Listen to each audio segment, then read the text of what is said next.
أعوذ بالله من الشيطان الرجيم. بسم الله الرحمن الرحيم. الحمد لله الذي أنزل على عبده الكتاب ولم يجعل له عوجا قيما لينذر بأسا شديدا من لدنه ويبشر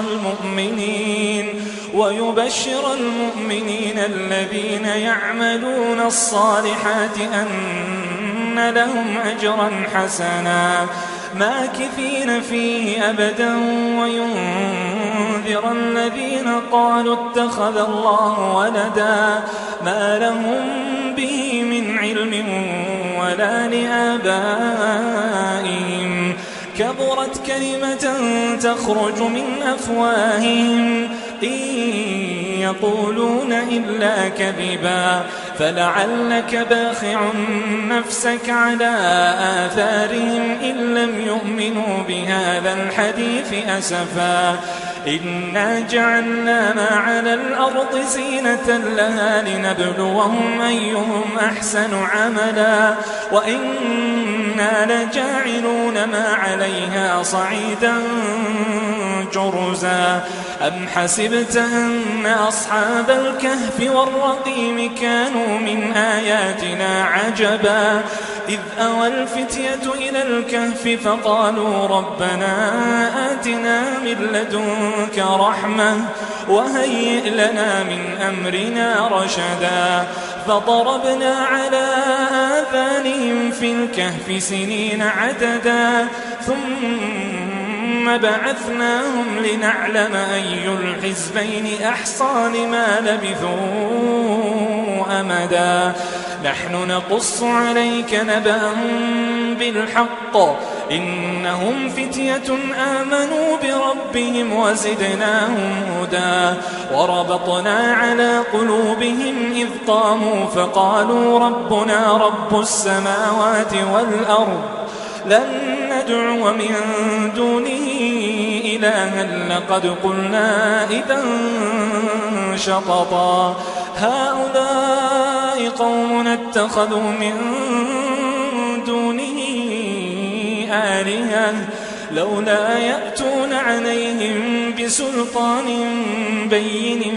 فمن أظلم ممن افترى على الله كذبا وإذ اعتزلتموهم وما يعبدون إلا الله فأووا إلى الكهف ينشر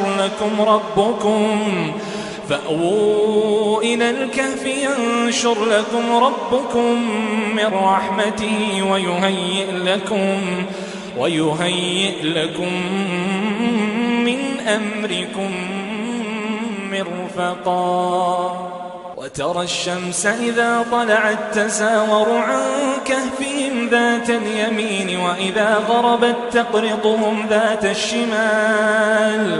وإذا غربت تقرضهم ذات الشمال وهم في فجوة منه ذلك من آيات الله من يهد الله فهو المهتد ومن يضلل فلن تجد له وليا مرشدا وتحسبهم أيقاظا وهم رقود ونقلبهم ذات اليمين وذات الشمال وكلبهم باسط ذراعيه بالوصيد لو اطلعت عليهم لوليت منهم فرارا ولملئت منهم رعبا وكذلك بعثناهم ليتساءلوا بينهم قال قائل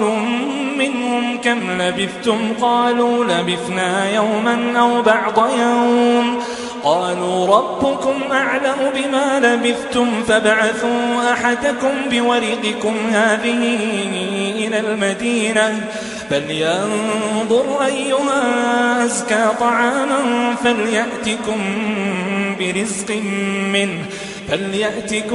برزق منه وليتلطف ولا يشعرن بكم أحدا إنهم إن يظهروا عليكم يرجموكم أو يعيدوكم في ملتهم ولن تفلحوا إذا أبدا وكذلك أعثرنا عليهم ليعلموا أن وعد الله حق وأن الساعة لا ريب فيها إذ يتنازعون بينهم أمرهم فقالوا ابنوا عليهم بنيانا ربهم أعلم بهم قال الذين غلبوا على أمرهم لنتخذن عليهم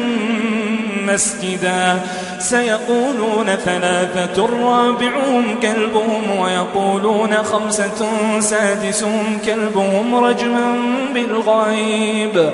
ويقولون 7 وثامنهم كلبهم قل ربي أعلم بعدتهم ما يعلمهم إلا قليل فلا تمار فيهم إلا مراء ظاهرا ولا تستفت فيهم منهم أحدا ولا تقولن لشيء إني فاعل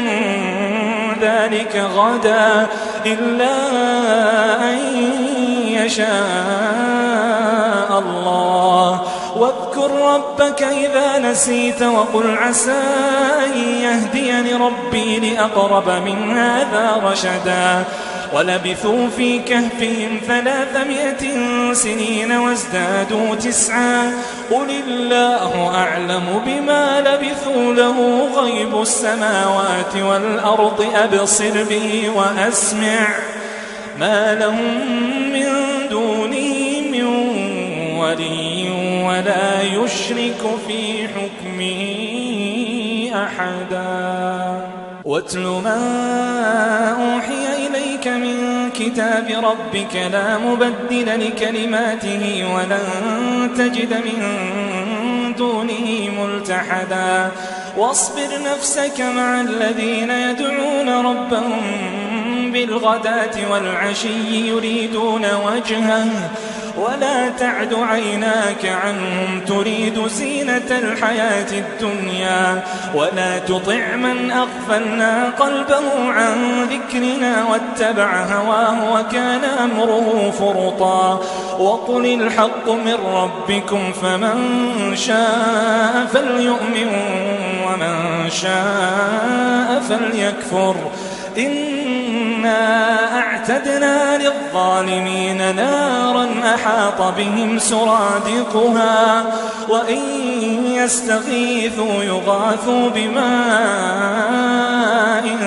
كالمهل يشوي الوجوه بئس الشراب وساءت مرتفقا إن الذين آمنوا وعملوا الصالحات إنا لا نضيع أجر من أحسن عملا أولئك لهم جنات عدن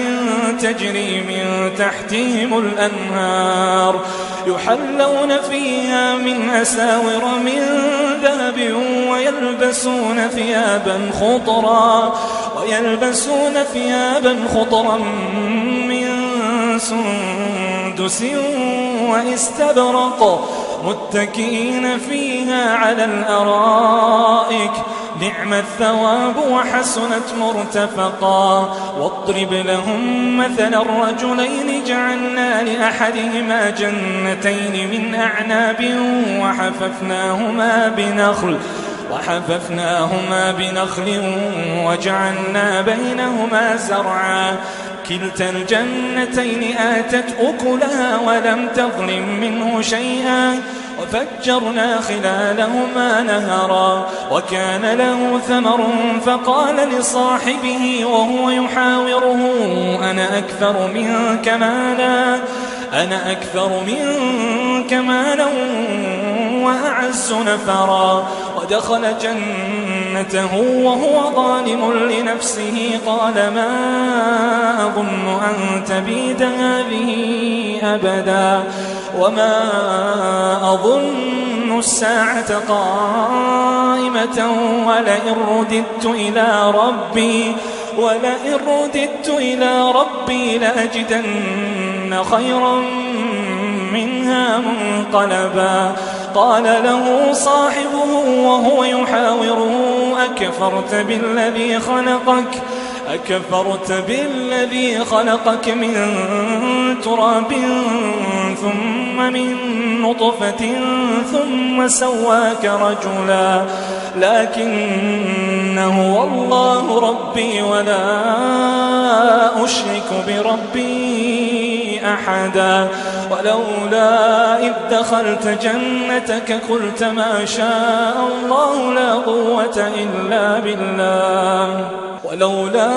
إذ دخلت جنتك قلت ما شاء الله لا قوة إلا بالله إن ترني أنا أقل منك مالا وولدا فعسى ربي أن يؤتيني خيرا من جنتك ويرسل عليها حسبانا من السماء فتصبح صعيدا زلقا أو يصبح ماؤها غورا فلن تستطيع له طلبا وأحيط بثمره فأصبح يقلب كفيه على ما أنفق فيها وهي خاوية على عروشها ويقول يا ليتني لم أشرك بربي أحدا ولم تكن له فئة ينصرونه من دون الله وما كان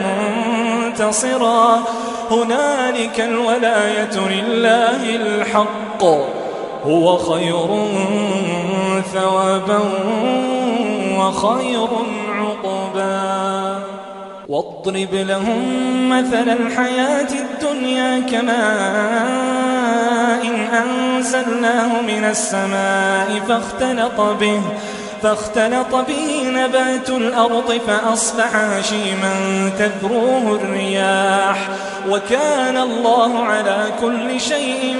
مقتدرا المال والبنون زينة الحياة الدنيا والباقيات الصالحات خير عند ربك ثوابا وخير أملا ويوم نسير الجبال وترى الأرض بارزة وحشرناهم فلم نغادر منهم أحدا وعرضوا على ربك صفا لقد جئتمونا كما خلقناكم أول مرة بل زعمتم أن لن نجعل لكم موعدا ووضع الكتاب فترى المجرمين مشفقين مما فيه ويقولون يا ويلتنا ما لهذا الكتاب لا يغادر صغيرة ولا كبيرة إلا أحصاها ووجدوا ما عملوا حاضرا ولا يظلم ربك أحدا وإذ قلنا للملائكة اسجدوا لآدم فسجدوا إلا إبليس كان من الجن ففسق عن أمر ربه أفتتخذونه وذريته أولياء من دوني وهم لكم عدو بئس للظالمين بدلا ما أشهدتهم خلق السماوات والأرض ولا خلق أنفسهم وما كنت متخذ المضلين عضدا ويوم يقول نادوا شركائي الذين زعمتم فدعوهم فلم يستجيبوا لهم وجعلنا بينهم موبقا ورأى المجرمون النار فظنوا أنهم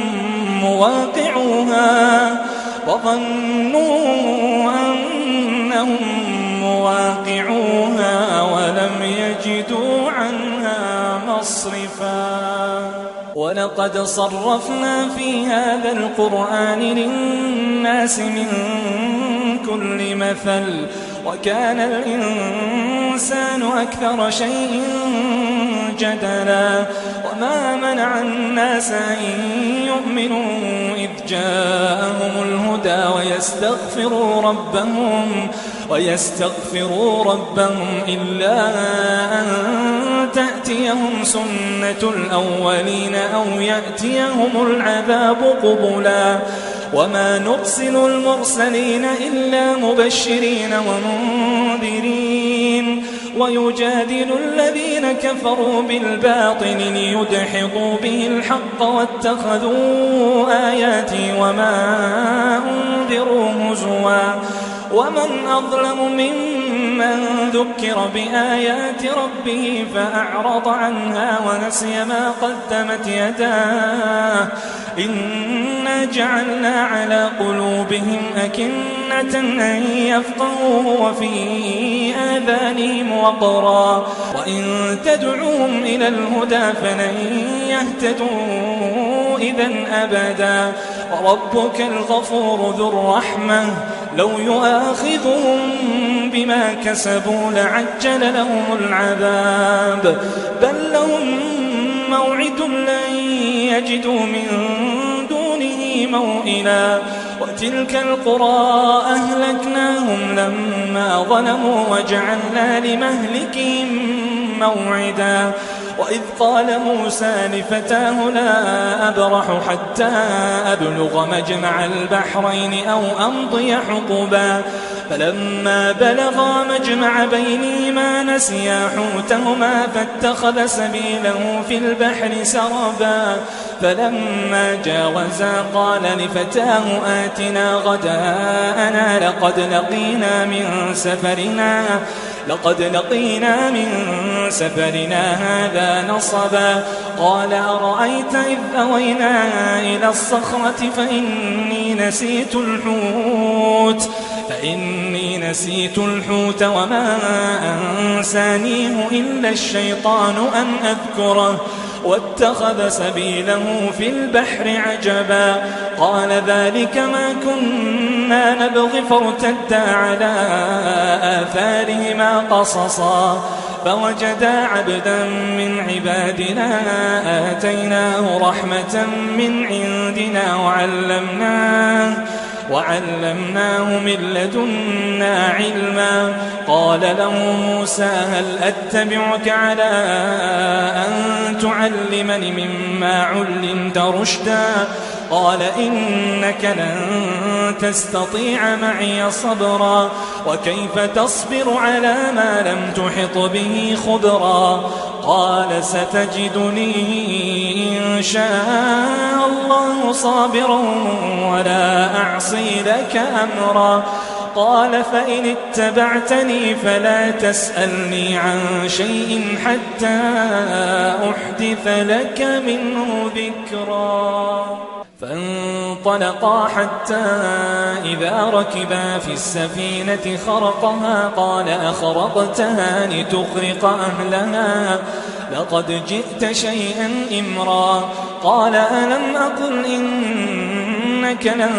تستطيع معي صبرا قال لا تؤاخذني بما نسيت ولا ترهقني من أمري عسرا فانطلقا حتى إذا لقيا غلاما فقتله قال أقتلت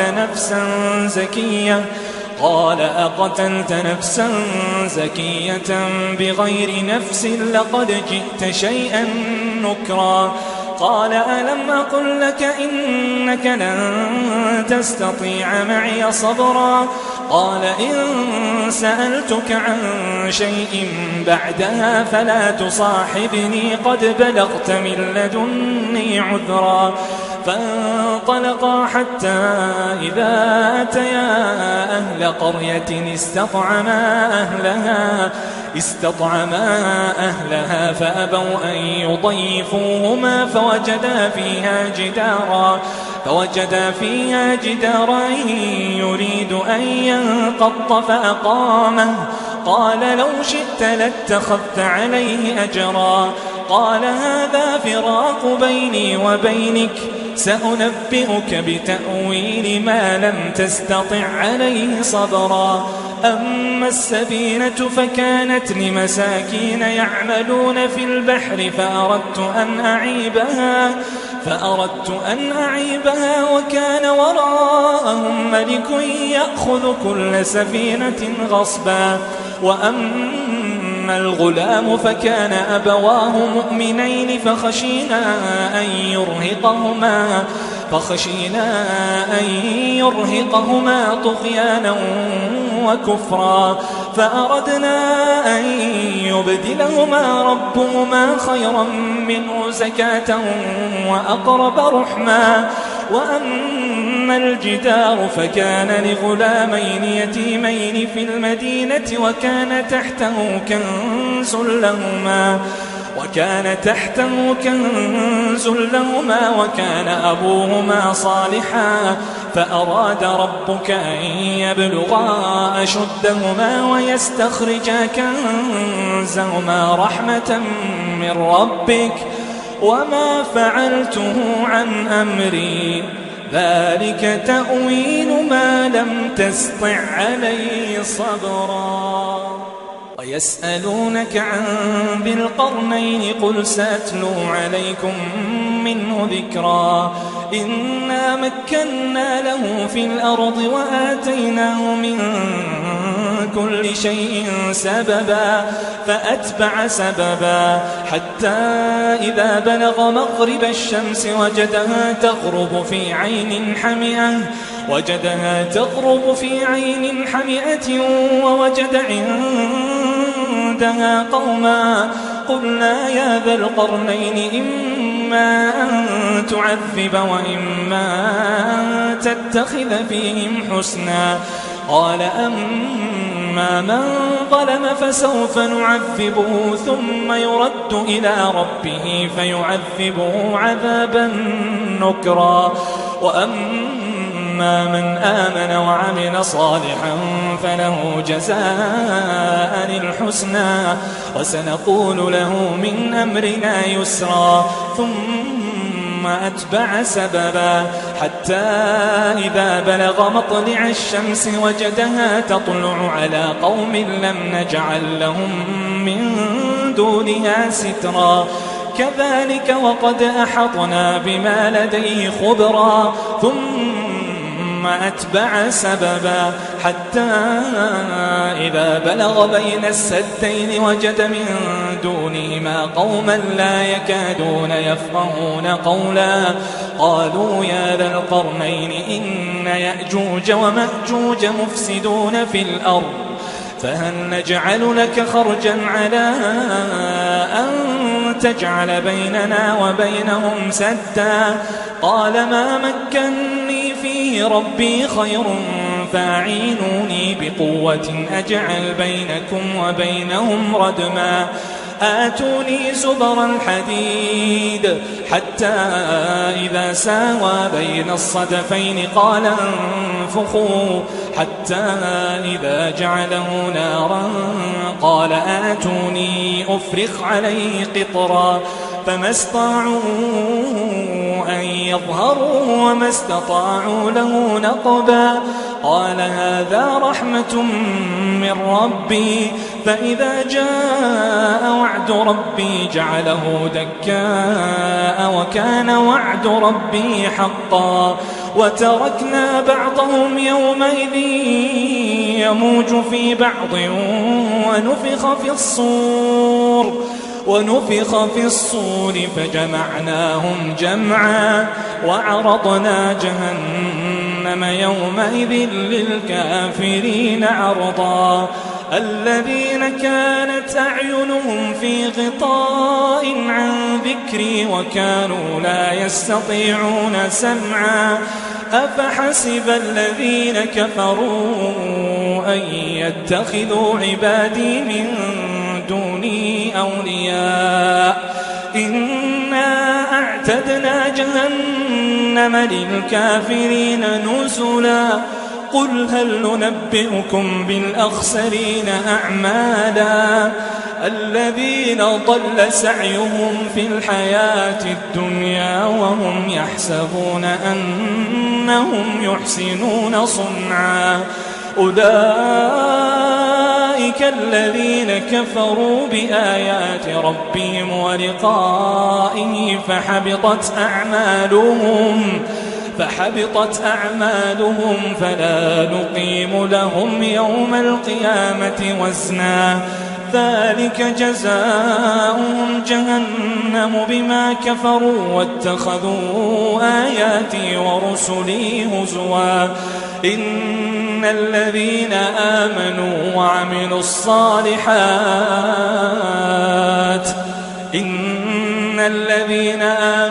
وعملوا الصالحات كانت لهم جنات الفردوس نزلا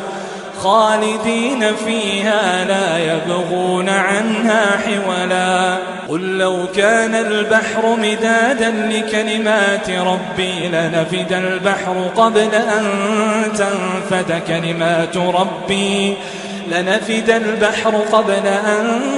تنفد كلمات ربي ولو جئنا بمثله مددا قل إنما أنا بشر مثلكم يوحى إلي أنما إلهكم إله واحد فمن كان يرجو لقاء ربه فليعمل عملا صالحا ولا يشرك بعبادة ربه أحدا.